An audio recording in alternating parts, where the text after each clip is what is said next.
يا مرحبا بكم أهلا وسهلا في برنامج التحضيري لتعليم اللغة الروسية. التحضيري برعاية سباركل للسياحة العلاجية، سباركل لتوفير القبولات لطلاب الدراسات الجامعية. مرحبا. الليلة في الدرس الثاني حيكون موضوعنا الضمائر.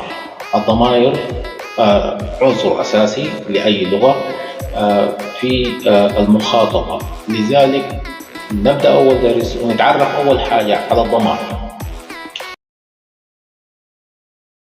Я, أنا، мы, نحن، ты, أنت، ты, أنت، вы, أنتم، он, هو، она, هي، они, هم. оно. غير محدد. زي ما حنشوف في المشهد القادم استخدام الضمائر بطريقة معينة. الضمير يا بمعنى أنا، أو الضمير أنتم، الضمير بصيغة الاحترام. لما نقابل شخص وعاوزين نبرز له الاحترام،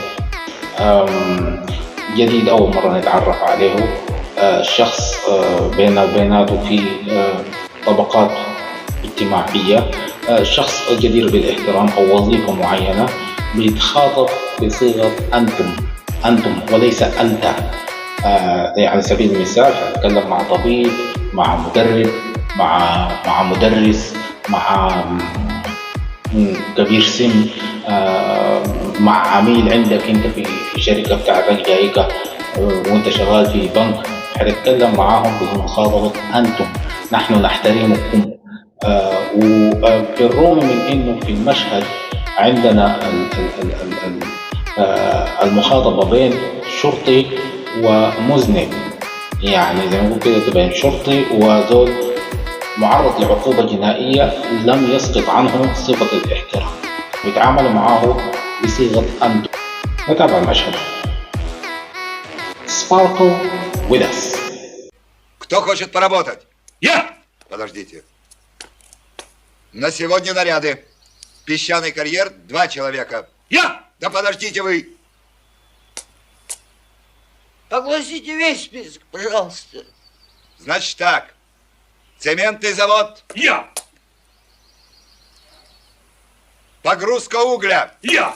Уборка конюшен. Я! Кроме того... Я! Да подождите вы, гражданин.